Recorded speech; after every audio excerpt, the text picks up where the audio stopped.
What a headshot! What a head!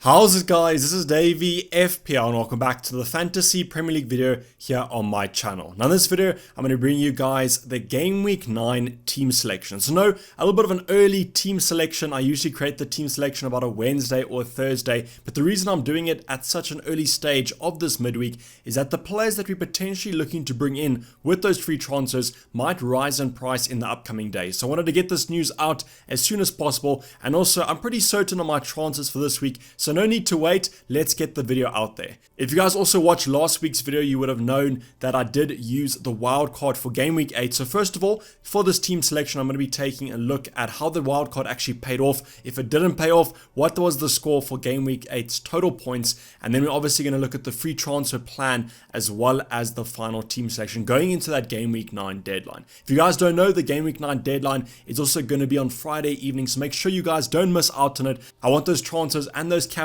decisions locked in on Friday afternoon, so don't get any messages on Saturday asking me why there's no deadline stream on Saturday morning. With that being said, let's get straight into the video. So sit back, relax, and let's get straight into it. A quick reminder before we get onto the Game Week 8 team review, I just want to give you guys a reminder about the Champions League and also the Europa League Conference League. Basically all the European football that's going to be coming up tonight, Wednesday and Thursday evenings. Why this is important is that we're entering that stage of the group stages where these teams have to sometimes win their fixtures, and therefore they're going to be putting out their strongest starting 11s as possible. Tonight we have Liverpool and also Man City. The nice thing about the Man City game is that it's probably being played as you guys are watching this video, or maybe afterwards whenever I do upload it. But we also have Liverpool against Atletico Madrid, which I'm pretty sure Liverpool will be putting out a strong starting 11. And then tomorrow we do have the Chelsea lineup that all eyes are going to be on after Tuchel came out today and said that Lukaku is looking a little bit tired and might be a little bit overplayed. Then obviously on Thursday we have the Conference and the Europa Leagues, but I'm pretty sure most eyes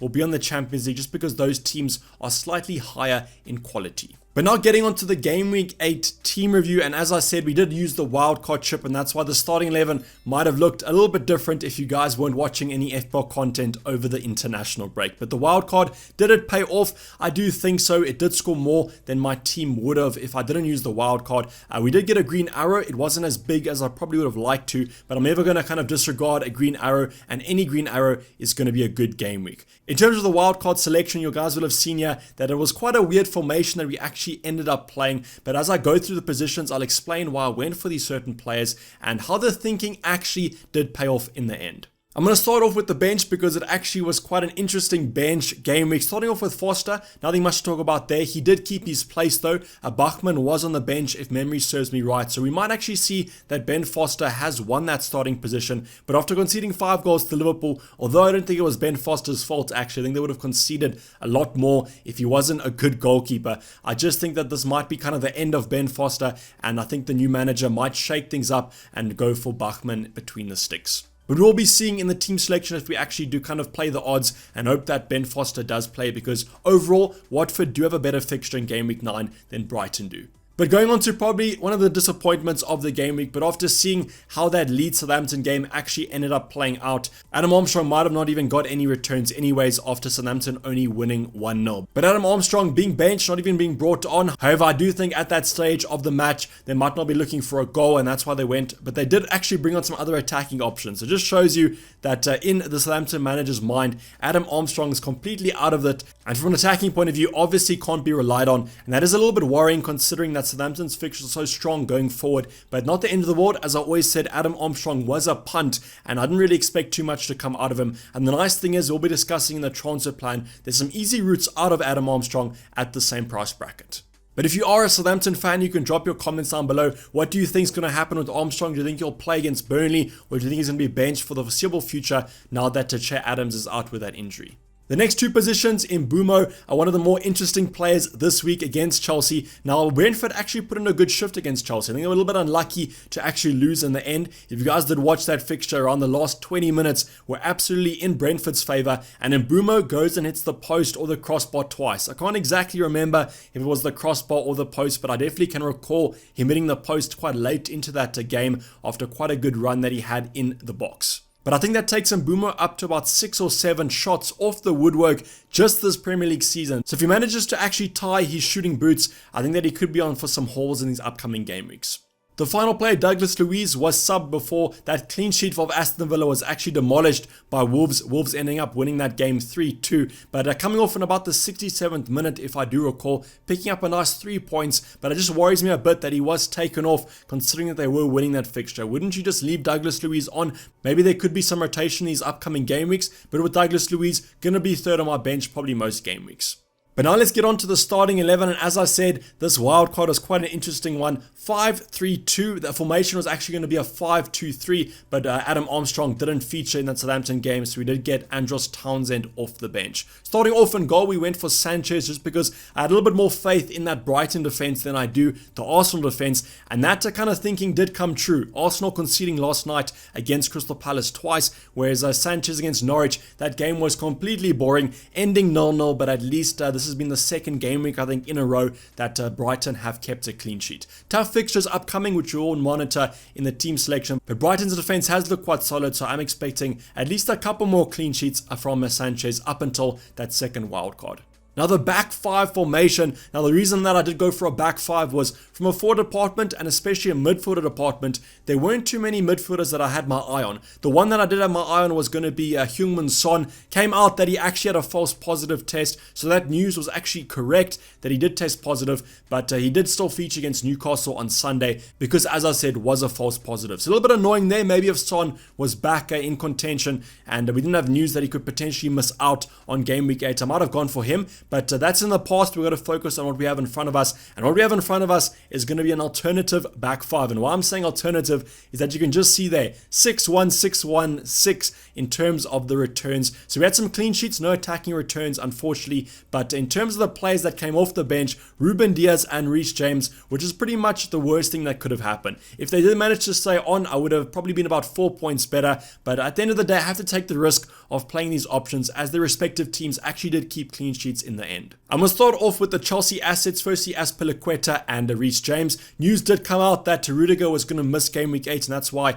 I didn't go for the German international. Now, the other option that we could have considered, kind of Azpilicueta was a set and forget for me. I wasn't going to kind of go or drift away from him. But in terms of Reece James, in the deadline stream, if you guys do recall, I was kind of debating between Reece James and Chilwell. Actually asked you guys in chat. A lot of you said Chilwell, to be honest. I think it was Jason, one of the members of the channel, that actually said that I should go for Chilwell. Went against that advice, went for Reece James just because I thought that in these upcoming game weeks might be a little bit more nailed than Chilwell will be, and that in game week 8 kind of backfired completely. But I'm not going to kind of judge this 50-50 decision too much because, as I said, it is a long-term move, and I hope that Reece James can manage to play the Premier League games because there are some nice fixtures on the horizon for Chelsea. In terms of the clean sheet for Chelsea, I was really worried about it. At a stage, I thought they would definitely lose it, especially with kind of Mbeumo's woodwork. But I think that in terms of these assets for the upcoming game week, simply look outstanding with their fixtures.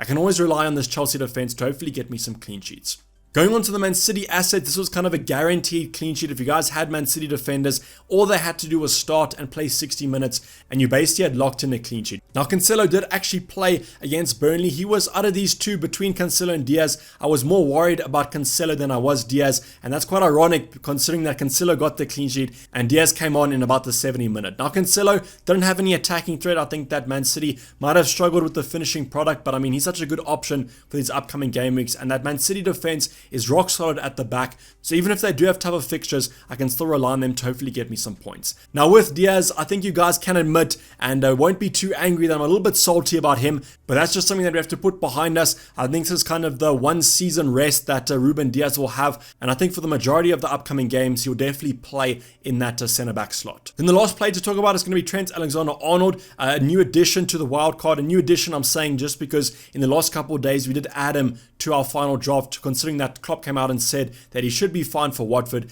Came off at about that 60-minute mark, which just shows you that Klopp was resting him for this upcoming Atleti game tonight. But also considering that he came back from an injury, I can understand maybe managing his minutes a little bit. Considering that Liverpool did score 5 goals, I know that Trent was subbed about the 60-minute mark, and I think about 3 or 2 of those goals were scored after that. Maybe a little bit unlucky not to get an attacking return, and I think Trent did have a couple of shots on target. So, as I said, maybe a little bit unlucky not for an attacking return, but I'll always take 6 points from Trent, even even though he does come in quite expensive. Then go on to the midfield department, we have a standout player there. It's going to be Mo Salah. Definitely the best player in the world, in my opinion, at the current moment. You guys can say if you agree or don't agree, but just doing what he's been doing over these past couple of game weeks, especially the last 2 games, Man City, Watford, 2 really sensational solo goals, and that's just the reason to show that he's such a good option in FPL, and definitely the best option that I've had in the game since I've been playing over these last couple of seasons. So lovely 13 points, double to 26 considering that he was the captain. A little bit of a boring week in terms of the captaincy. I think about 85% of the top 10k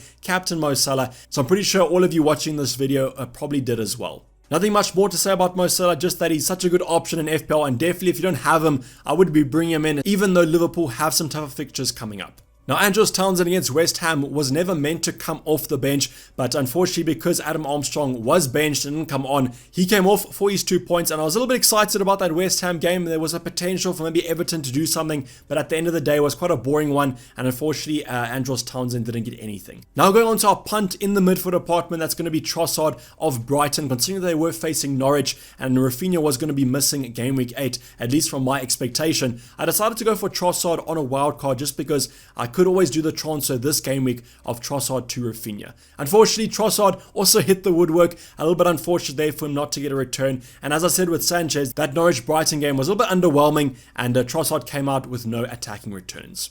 And then finally, our forward department, our front 2. Not the best game week for Lukaku, but as I mentioned in my captaincy selection, I wasn't really looking at Lukaku. The simple reason for that is that Brentford's defense has been quite solid, and I thought that Chelsea would struggle a little bit in terms of the attack, and that's unfortunately what happened with Lukaku. Only returned the 2 points, wasn't really in the game at all. Then go on to Antonio. Now I actually remember that Antonio shouldn't have 2 points here, should only have 1 point, because he did pick up a yellow card, I think in the first 10 minutes of that fixture. So I do apologize for a little bit of an incorrect estimation there of the points. Antonio should only have 1 point. That 1 point came from 2 appearance points minus a yellow card, as I said, that he got in the early stages of that Everton game. Now, I don't really know what happened with Antonio. I didn't really watch that West Ham Everton game, but all I know was that it looked like quite a close one, and unfortunately Antonio came out with no attacking returns. So overall points, we did get 60 points this game week, which I think is relatively respectable, but I did think that the green arrow would have been slightly higher considering that we did use the wild card in game week 8. Let me know in the comments down below how you guys got on. Have seen some absolutely massive scores, especially if you guys did go for Chilwell over Reece James. But now going on to my transfer plan for the upcoming game week 9, and as I mentioned, this was always in my thoughts. This was kind of a planned transfer in the working. I penciled it into my transfer plan when I did activate that game week 8 wildcard, and the transfer is going to be Trossard to Rafinha. So yes, Rafinha might actually rise in price prior to game week 9. So keep your guys' eyes on a website like Fantasy Football Fix. They do price change predictions, and they are predicting Rafinha to rise in price in the next couple days. Now, Trossard was always going to be a 1 week punt considering that Brighton did have Norwich, and with Rafinha, we have some nice fixtures coming up, and I just think he's going to come back from that Brazilian tour, had a greater international break, scored a couple goals even for Brazil, and I think he's going to replicate that form into that Wolves lineup over these next 2 lovely fixtures. And that's why this transfer is really penciled in. I'm just waiting to activate it, and I will always let you guys know on Twitter when I do make the transfer official. Other transfers that I am also considering is going to be Adam Armstrong, but considering that Brentford's fixtures from game week 10 onwards look outstanding, I'm probably going to move that transfer 1 game week ahead, and I'm going to only do it in game week 10. So that's going to be Adam Armstrong out for Ivan Toney. I just think that transfer makes quite a lot of sense considering that Armstrong has now been benched and seems like he's out of favor with the Southampton manager. But also let me know in the comments down below what transfers you guys are considering. Do you think this transfer is going to be worth it? When we look at the team selection, I might actually be able to bench one of my players like a Trossard and play one of my bench players in the starting 11. But now going on to my Game Week 9 team, and as you guys would have seen with the Game Week 8 team, it's an exact replication of that. I'm still going with the 5-3-2, and fortunately I do have some bench options that can come off the bench if need be. I'm going to start off with those bench options. As I mentioned with Foster, we don't exactly know if he's going to be starting for Watford on the weekend, considering that they did concede 5 goals to Liverpool, but I do think there's a chance, and he does have a better fixture than Sanchez does. Sanchez obviously has Man City at home, probably one of the worst fixtures to kind of go by, but also with Everton, I do own a Townsend, so I'm not really hoping for a clean sheet from Foster's point of view. But I might actually play the odds here. I might actually play Ben Foster and just hope that if Townsend doesn't score, that Watford do keep the clean sheet. The next 3 bench options all actually have a potential of actually starting this week in my starting 11. The first one's going to be Adam Armstrong. I just have a little bit of concern there about his benching. I don't really want to play Armstrong if he's going to come off the bench in about the 80th minute and only get me 1 point. So that's why Armstrong will be on the bench for this game week, even though they are playing Burnley at home, which I think is a great fixture to go by. Mbeumo against Leicester. Now Leicester coming off quite a good victory against Manchester United. Not the overall best defensive side, but they have seen Johnny Evans return to that starting 11, which might shore up their defense slightly. And that's why with Mbeumo, although Brentford are quite strong going forward, I think out of my starting 11, I would rather just hope that one of my defenders doesn't play and doesn't come on, and then Mbeumo can come off my bench if need be. The final play, Douglas Louise. As I mentioned, most game weeks will be firmly rooted to third on my bench. With a tough fixture against Arsenal, I'm not really expecting too much from Douglas Louise. But going on to the starting 11, and I must say, the starting 11 does look quite strong this week, even though the back 5 might not return the most points. Starting off in goal though with Sanchez. I've already spoken about him kind of with that tough fixture against Man City. I don't really know who I'm going to play. I might actually play Ben Foster now that I've kind of thought about it. But I do really trust that Brighton defense. And maybe what I'm hoping here is that Brighton Man City ends 0-0. That'll kind of be the best situation for my own starting 11, as I'll get points from Diaz, Cancelo, and then also Robert Sanchez. The back 5 has some good fixtures. I think the best fixture on paper 100% is going to be Azpilicueta and Reece James against Norwich. Now with Azpilicueta, with Rudiger and Thiago Silva back in the lineup, and we did see Saar, Christensen and also Chalobah having relatively good games against Brentford, it does lead me to some concern about rotation there, but everything that Azpi as that cup captain is probably going to play most game weeks, and I just kind of hope that he and Reece James get benched. I think tomorrow night they do take on a relatively easier opposition in the Champions League, and therefore they're probably going to play against Norwich on the weekend. I think Azpilicueta, there's more of a chance of him getting benched in the Champions League than Reece James, and the reason for that is I think that Tuchel is going to want Reece James to get his fitness up over these next couple of games, and I just kind of hope that he does start against Norwich, because I think that's going to be a massive score on the cards for Chelsea. With Azpi and Reece James also offer a little bit of an attacking threat if they do play at that wing back position, but unfortunately Azpi and Reece James play the same position, so hopefully at least one of them does start. We then move on to the Man City defenders. We've got Cancelo and Diaz. Now, I do think that Diaz will start tonight in their fixture against Club Brugge, but I think Cancelo might be rotated, hopefully, and therefore, both these players should potentially start against Brighton, considering that I think on paper, this game could be quite a hard one. Now, Brighton haven't scored a goal in their last 2 fixtures, and therefore, I do have hope for that Man City clean sheet. I'm basically just hoping that both of these 2 players do start, as I really do trust that Man City defense. The last player on our selection in terms of the defense is going to be Trent Alexander-Arnold against Man United. Now this fixture I think is going to be quite tough on paper. I think most people might say this is a guaranteed Liverpool win, but I wouldn't be so sure to think that. And the reason for that is I think that United will park the bus like usual and look for a counter-attack where I do think they are quite strong, and therefore Trent's clean sheet might be up in the air, but he does also offer that attacking threat that we always know that Trent does offer. So just kind of hoping here that Trent does get some points. Could bench him, but I never really want to bench Trent, as he always offers that massive haul in his pocket. Going to the midfield department, we do have Mo Salah here against United, where I do think most people actually go for Mo Salah captain. I think it might be kind of a 50-50 split between himself and Lukaku. I'm going to be going for Lukaku. I think that Mo should have a good game, but I think on paper that game is usually quite boring. United-Liverpool never kind of lives up to the hype, and I'm expecting quite a close fixture. Andros Townsend though against Watford. Now all I'm hoping is that Watford start Danny Rose at that fullback slot, because Mo Salah absolutely terrorized him, and I think that Townsend could do the same.